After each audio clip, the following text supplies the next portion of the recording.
आ, नहीं यार, चलो लेजर शो ही देखते हैं।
किसान का बेटा था वो दृढ़ता का भंडार।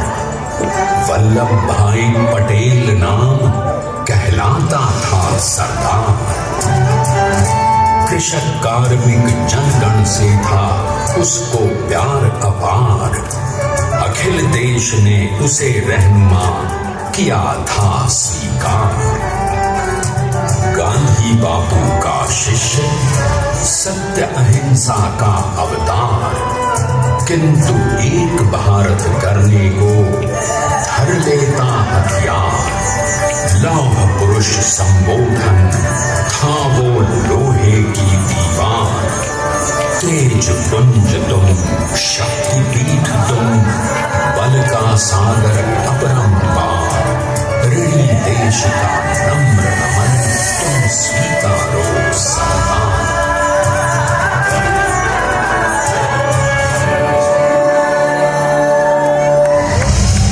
1857 में अंग्रेजों को ललकारने वाले पहले स्वतंत्रता संग्राम के एक सक्रिय सिपाही थे झवेर भाई पटेल। करमसद गांव के इस बहादुर देशभक्त किसान और उनकी पत्नी लाडबाई के 5 बेटों और 1 बेटी में से चौथे पुत्र थे वल्लभ भाई। बालक वल्लभ ने करमसद के बाद नडियाद से अपनी हाई स्कूल की शिक्षा पूरी की। फिर 13 साल की उम्र में उनकी शादी भी हो गई छोटी सी झवेर बाई से।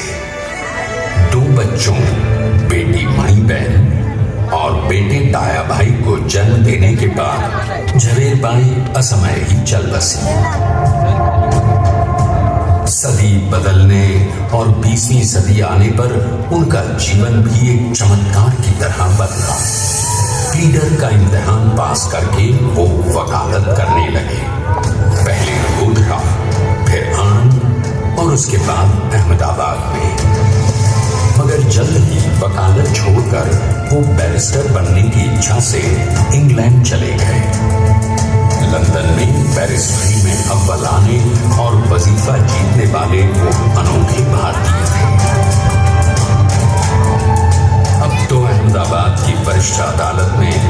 बैरिस्टर पटेल की जिरह और जीतों की धूम मच गई।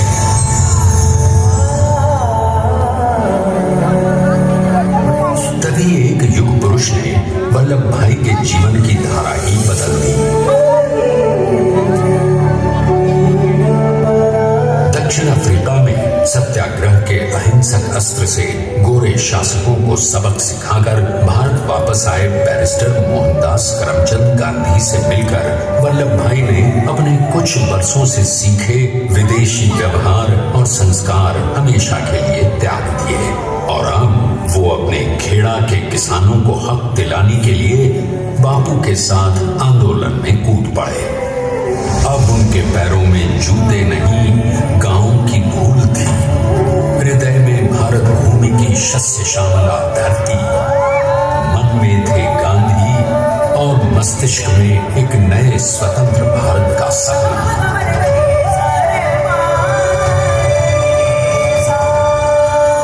तभी बारडोली के मजबूर मजलूम किसानों की यातना का समाचार उनके पास पहुंचा। तुरंत वल्लभ भाई वहां पहुंचे और यूं शुरू हुआ भारत का सबसे बड़ा और सफल किसान आंदोलन बारडोली।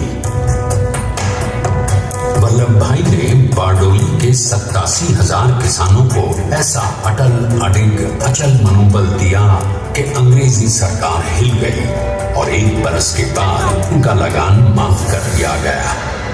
अब तो पूरे देश में लोग वल्लभ भाई के नाम की कस्में खाने लगे। स्वयं महात्मा गांधी ने कहा, अब वल्लभ भाई मेरे शिष्य या साथी नहीं, सारे देश के सरदार हैं और देश को मिल गया एक अनोखा असरदार सरदार।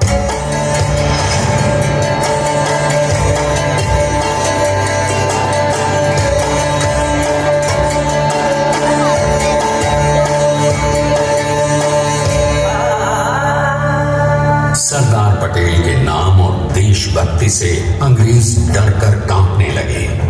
1930 के नमक सत्याग्रह और दांडी कूच में वो बापू से भी पहले गिरफ्तार किए गए। तो सन 1932 में फिर उन्हें बापू के साथ ही जेल में 2 सालों के लिए डाल दिया गया। मगर आजादी के दीवानों को, स्वतंत्रता के परवानों को कौन गिरफ्तार कर पाया है? जेल से छूटते ही सरदार को कांग्रेस के नए राष्ट्राध्यक्ष पद पर चुना गया और उनकी सरपरस्ती में राष्ट्रवादी भारतीयों ने तमाम ब्रिटिश सूबों में जीत हासिल कर वहां अपनी स्थानिक सरकारें बनाई। किंतु सरदार का सपना केवल सरकार बनाना नहीं था, उनका स्वप्न तो था एक ऐसे नए भारत का जहां हर रंग, हर रूप, हर जात, मजहब, तबके का हिंदुस्तानी एक साथ मिलकर एक ऐसा नया भारत बना सके जहां पूर्ण स्वराज्य के साथ सारे समाज को गरीबी, अशिक्षा, छुआछूत से भी आजादी मिल जाए। इसकी पहली रणनीति थी भारत को अंग्रेजों की गुलामी से आजादी, ताकि भारत के लोगों की अपनी सरकार सबके साथ और सबके विकास के लिए काम कर सके। बापू की अगुवाई में अब देश ने अंग्रेजों को अंतिम चेतावनी दे दी, करेंगे या मरेंगे, क्विट इंडिया, अंग्रेजों भारत छोड़ो। बस फिर क्या था, संघर्ष की रणभेरी बची। 3 सालों के लिए सरदार पटेल को भी सत्याग्रही नेताओं के साथ जेल में ठूंस दिया गया। 2 सालों के बाद अंग्रेजों को बापू के सभी शिष्यों और साथियों को छोड़ना पड़ा।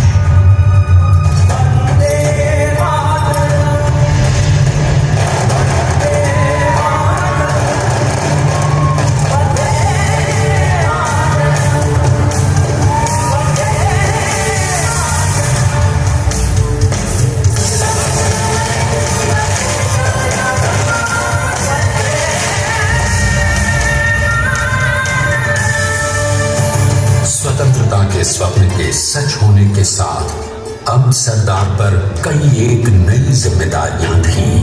आने वाली आजादी की तैयारी, और एक नए भारत के लिए नए लोकतांत्रिक संविधान की संरचना। जैसा उनके साथी ने खुद कहा था, सरदार ने ही छेनी हथौड़ी लेकर एक नए भारत को उकेरा है।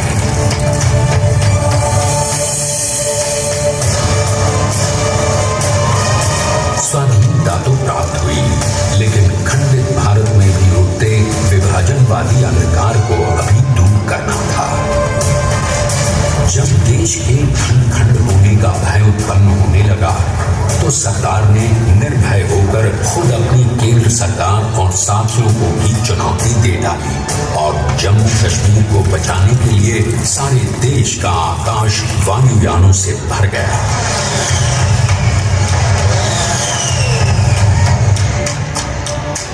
और फिर हैदराबाद और जूनागढ़ के भारत में विलयीकरण को पाकिस्तान से चुनौती मिली। सरदार चाहते थे कि देश की 1 इंच धरती अब और विभाजित नहीं होनी चाहिए।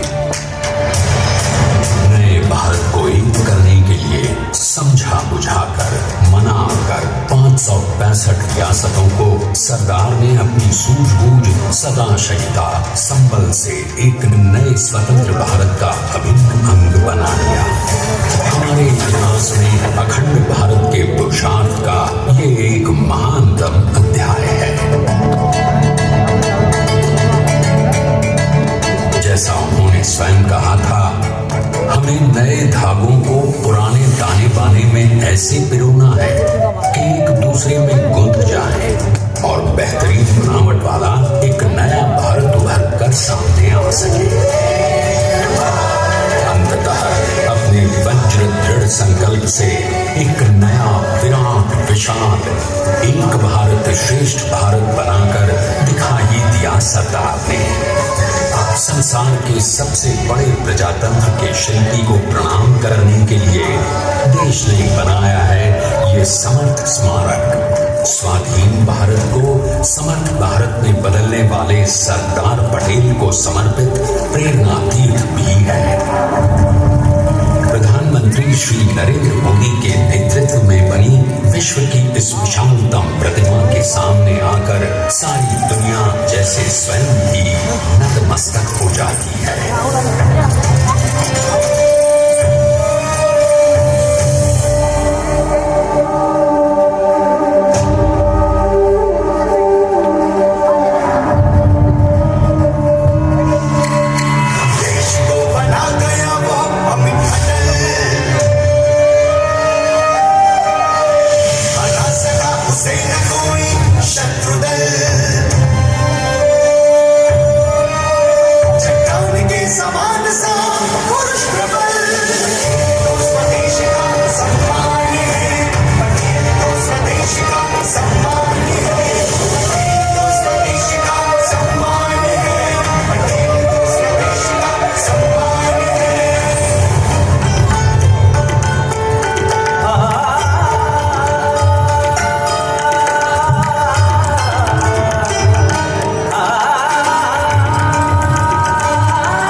देखते हैं कि अपने लौह पुरुष को श्रद्धांजलि देती 182 मीटर ऊंची विश्व की सबसे विशालकाय प्रतिमा का निर्माण कैसे हुआ।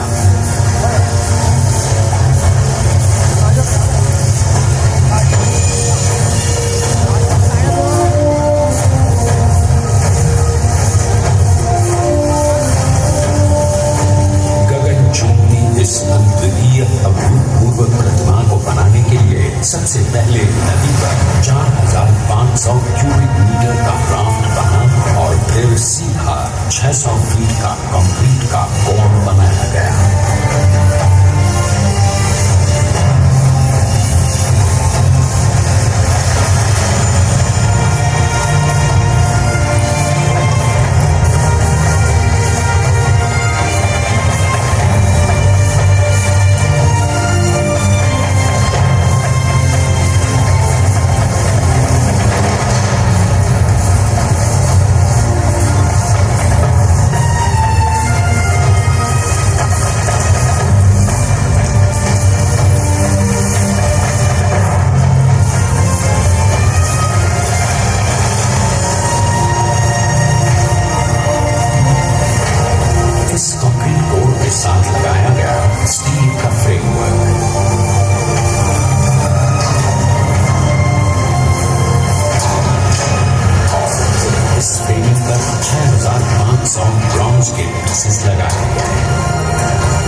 ज्यादा इंजीनियर्स, 4,500 से ज्यादा स्किल फोर्स और 10 लाख मानव दिन। हम गर्व से कह सकते हैं कि कुल मिलाकर स्टैच्यू ऑफ यूनिटी के निर्माण में 95% माल सामान, मजदूर, इंजीनियर्स और एक्सपर्ट्स थे भारतीय। जानते हैं कि 182 मीटर ऊंची इस भव्य प्रतिमा को बनाने में कितना समय लगा? डिजाइन के लिए 12 महीने और निर्माण के लिए 34 महीने, यानी कुल मिलाकर केवल 46 महीने।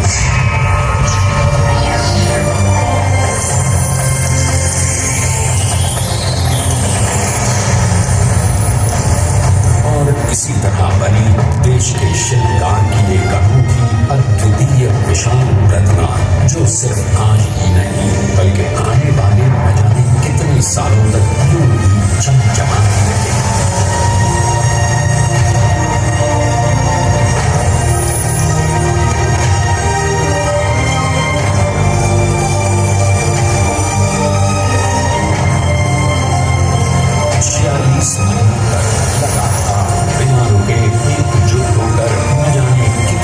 परिश्रम किया और उनका साथ दिया भारत की 125 करोड़ जनता। और तभी मुमकिन हो पाया एक ऐतिहासिक निर्माण जो आज कहलाता है भारत की नई पहचान, स्टैच्यू ऑफ यूनिटी, विश्व की सबसे ऊंची प्रतिमा।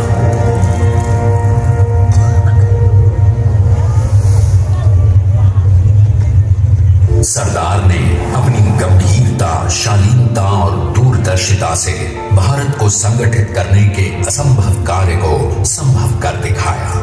आइए आज हम सब उन्हीं की महिमा में विश्व के सामने एक उदाहरण रखें, क्योंकि ये ही भारत को श्रेष्ठता के मार्ग पर ले जाएगा। हमारा कर्तव्य यही है, हमें निश्चय कर देना चाहिए। हमें हिंदुस्तान में जितने लोग हैं सबको मिल के एक भाई की तरह रहना है। स्टैच्यू ऑफ यूनिटी एकता की प्रतिमा और श्रेष्ठता का प्रतिबिंब है।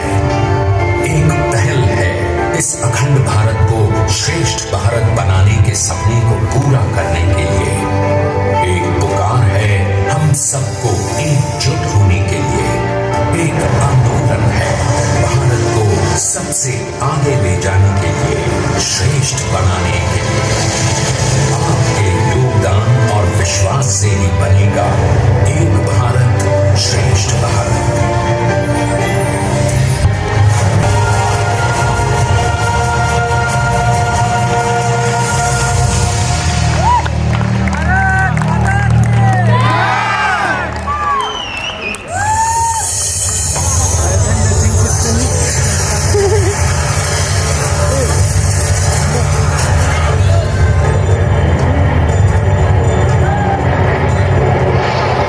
Stand up for the national anthem.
If you're still not following me on Instagram, then do follow me because I'm posting lot of photos and videos related to my travel.